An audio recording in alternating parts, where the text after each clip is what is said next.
Assalamualaikum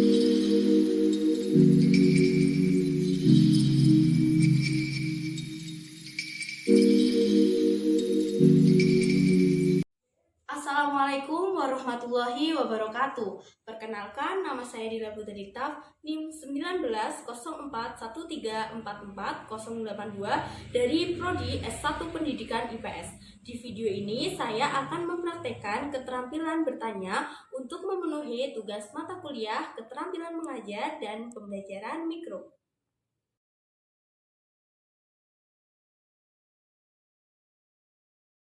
Nah, baiklah anak-anak, Ibu telah selesai menjelaskan materi pembelajaran hari ini, yaitu tentang interaksi sosial yang meliputi pengertian interaksi sosial, ciri-ciri interaksi sosial, cara terjadinya interaksi sosial, faktor pendorong interaksi sosial, dan bentuk interaksi sosial.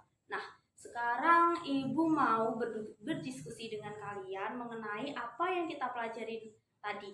Nah, nanti kita bisa saling tanya jawab tentang materi tadi. Intinya kita review lagi lah materinya. Nah, mulai lagi ya. Jadi tadi Ibu menjelaskan yang pertama tentang pengertian interaksi sosial. Nah, pengertian interaksi sosial, ada yang mau menjelaskan pengertian interaksi sosial? Ya, silakan. Interaksi sosial merupakan timbal balik antara individu dengan individu atau individu dengan kelompok ataupun kelompok dengan kelompok. Nah, betul sekali. Bagus sekali pemahamannya, Mbak Vita. Jadi gini ya, anak-anak. Interaksi sosial adalah hubungan timbal balik yang terjadi antar manusia dengan manusia lainnya yang bersifat dinamis. Artinya, interaksi sosial itu akan terjadi seumur hidup selama manusia masih tinggal dengan masyarakat. Mengapa demikian, Bu? Karena manusia itu adalah makhluk sosial, maka manusia butuh berinteraksi dengan lingkungan sekitarnya untuk dapat memenuhi kebutuhannya. Dapat dipahami pengertian interaksi sosial? Bisa, Bu. Ya, tadi kan Ibu sudah menjelaskan tentang ciri-ciri interaksi sosial. Di antaranya ada terjadi antara dua orang, lalu dua orang atau lebih ya. Jadi bukan cuma dua orang saja. Lalu terdapatnya simbolnya itu tadi Ibu menjelaskan seperti bahasa. Lalu yang ketiga itu memiliki dimensi waktu. Jadi interaksi sosial itu bisa terjadi hari ini, besok maupun kemarin.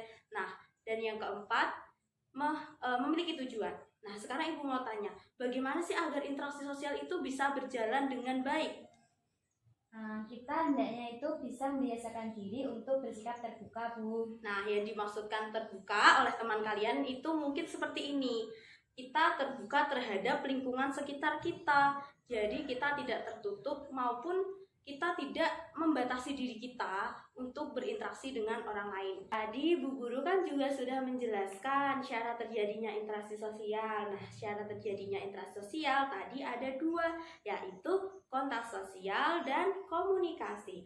Nah, kontak sosial sendiri terjadi secara primer dan sekunder. Kontrak sosial yang terjadi secara primer, contohnya saat kita bertatap muka saat berinteraksi. Contohnya seperti apa? Contohnya ketika Ibu Guru dengan saya sedang melakukan pembelajaran di kelas. Nah, betul. Kan kita menjadi tatap muka. Tatap muka itu termasuk kontak sosial secara primer. Kalau sekunder, kita menggunakan bantuan media. Contohnya saat kita menelpon teman kita, bertanya perihal tugas ataupun sekedar bercerita. Berikutnya syaratnya itu ada komunikasi. Komunikasi itu terjadi secara verbal dan non-verbal. Ya, baik.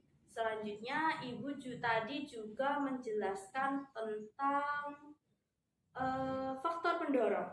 Faktor pendorong interaksi sosial ya tadi. Nah, faktor pendorong interaksi sosial tadi ada imitasi, identifikasi, lalu sugesti, ada empati, dan juga ada satu lagi tadi, apa ya? Simpati, Bu. Ya, betul. Nah, sekarang Ibu mau tanya, adakah di antara kalian yang belum memahami betul faktor pendorong interaksi sosial? Ada yang mau ditanyakan? Saya, Bu. Ya. Apa perbedaan antara simpati dan empati? Karena kedua penjelasannya itu hampir sama.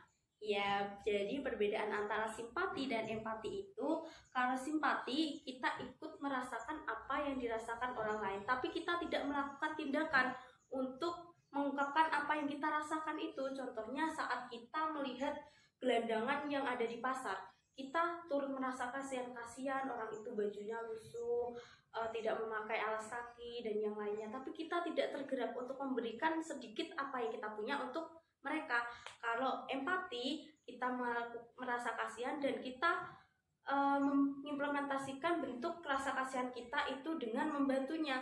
Membantu dalam artian ya seperti tadi, kita melihat seorang gelandangan yang ada di pasar, kita merasa kasihan, lalu kita memberikan sedikit apa yang kita punya untuk orang tersebut. Nah, itu perbedaannya. Bisa dipahami? Bisa, Bu.